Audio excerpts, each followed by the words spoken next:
Hey, cameras rolling. Okay. And this is Rachelle's interview. And the camera's also rolling. So let me come over to place here. So, oh, and just one, like, Johnny, in terms of the camera stuff, remember this is the 5D, so, like, we have to be aware of the 12-minute deal? Yeah. Okay.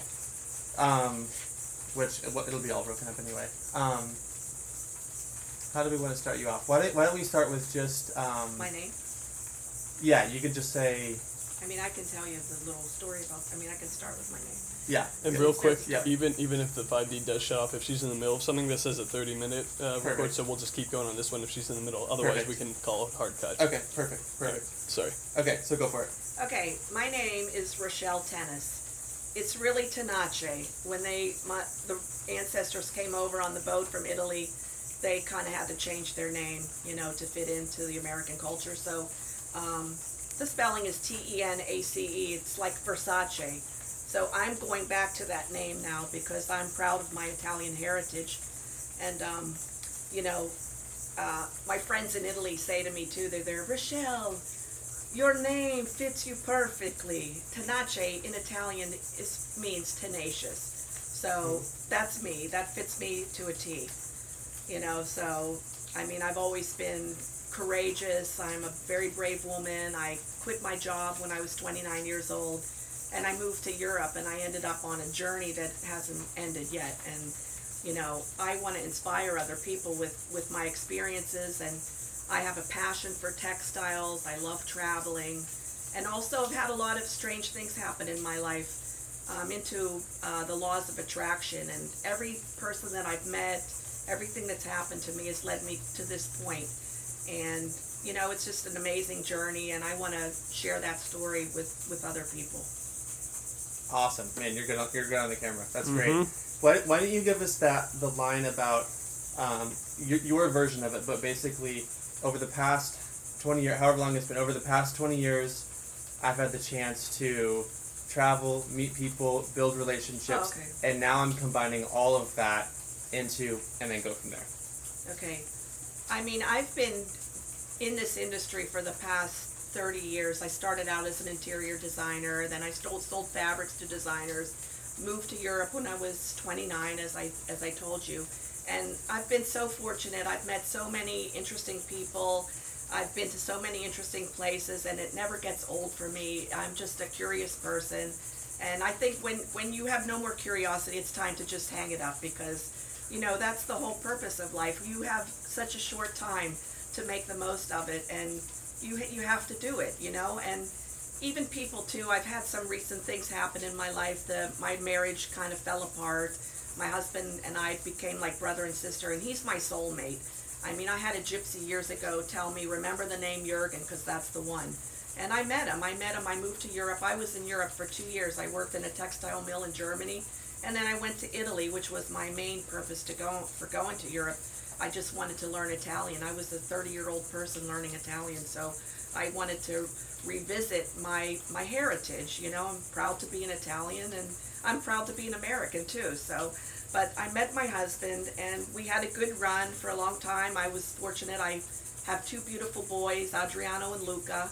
And my husband is from Germany, so he's a little rigid, and I'm not. So, after the years, you change. So now I'm on a different journey, and I think I needed that relationship to come to an end so I could fulfill the rest of my dreams. And my mission in life is to inspire other people. After a breakup or maybe a health problem, if you're able to do it, you should just find your passion in your life. And mine is traveling, textiles. I've always loved textiles. When I was a little girl, my cousin was an interior designer in New York City, and from the moment I was little, I started doing this laws of attraction, and she and I just clicked. I went to visit her as a young girl. I was 11 years old. I went into her design firm, and she put me to work in her design firm, just sorting through some little fabric swatches. She could not drag me away from that. And she's like, Rachelle, come on, let's go to lunch. I'm like, no, I have to finish. So from that moment on, I said, I want to live in New York.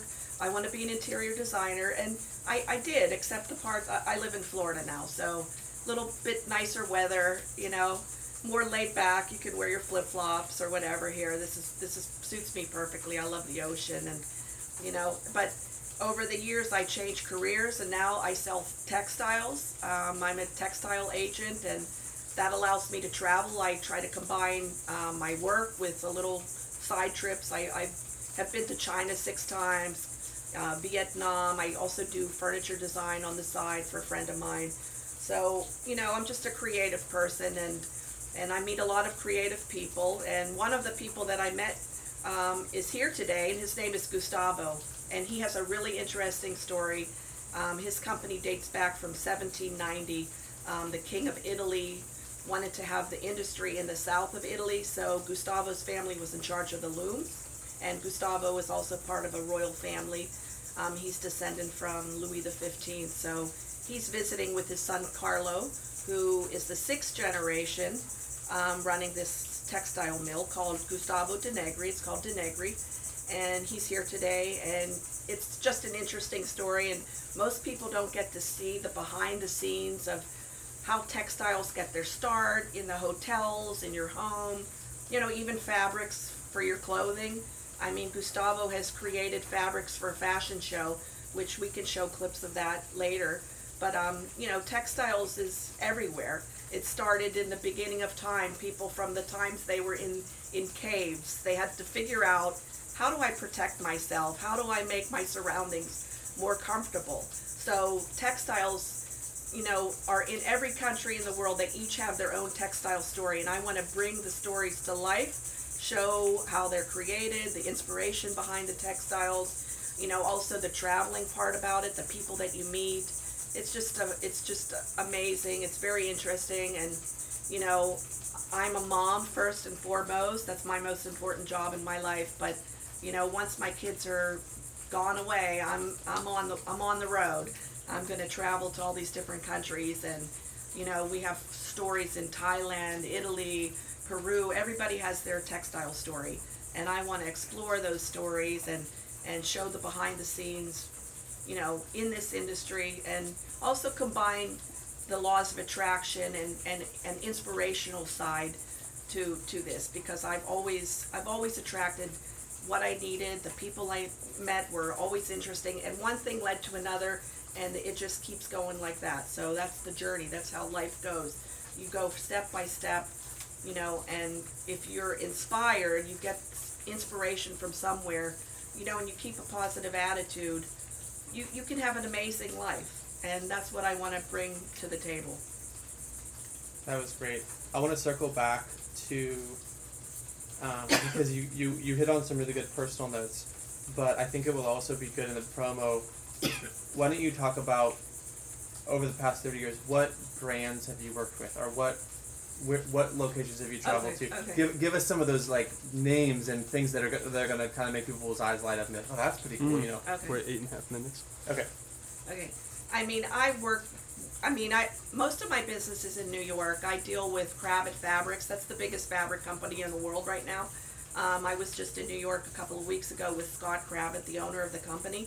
His father started the business years ago, and they called them the rag man. You know, there were these guys schlepping their fabrics around in New York City in little cases, and they built their businesses up from that into, you know, these amazing companies. And you see in every design firm in the U.S. are Kravet fabric books. So I sell the fabrics from companies in Europe, like my companies I represent, de Negri. I have another one from Germany called Gebrüder Munzer. People don't know those names because those are the suppliers to the fabric companies. I sell to Knoll Textiles, which is a big name.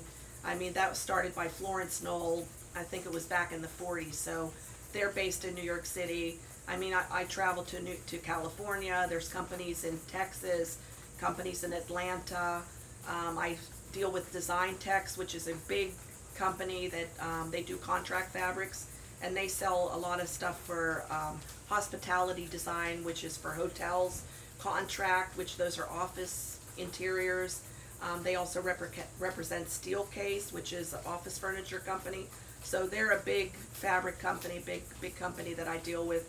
I'm dealing now with the cruise ship industry, so I call on Royal Caribbean, people like that, Norwegian Cruise Lines is another one.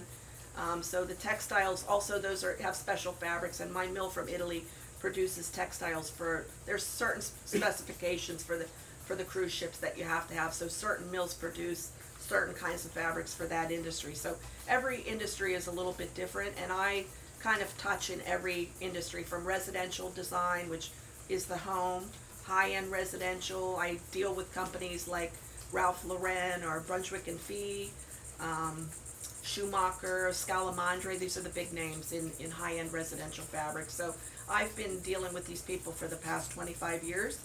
And, everybody's really nice. It's a fun industry. Everybody's creative. And everybody travels. And it's a kind of a small industry. We travel to shows in Europe. There's a big show in January in Frankfurt called Heimtex. And, people go there from all over the world, and exhibitors are there from all over the world. They're from India, from Turkey, from Europe. Not too many South Americans, but it's all, bedding, there's towels, there's textiles, everything for the home. And you need days just to walk the halls of that place. It's huge. There's a show in Italy called Proposed, which is on the Lake Como, not far from where George Clooney lives in Lalio. So everybody gets on a boat. We cross the boat to the shores of Lake Como, and we're let off there at the show place. It's looks like a greenhouse, and there's a villa there, and everybody goes to the show. Everybody loves to go to that show because Italy is the favorite destination for a textile show. I mean, besides the beautiful fabrics, the food, the scenery, the people, there's nothing not to like about Italy, and that is one of my favorite destinations if I'm traveling for business. So Brussels is another place we go, and there's shows in Paris and Milan. There's a furniture show.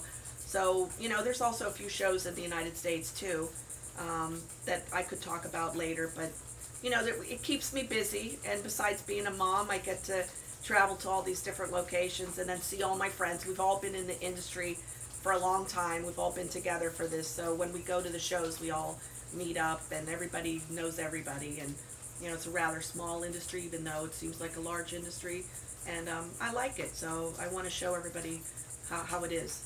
Awesome. Let's do a hard cut. Yeah, hard cut. I've got a question, Okay. a prompt, if that's okay.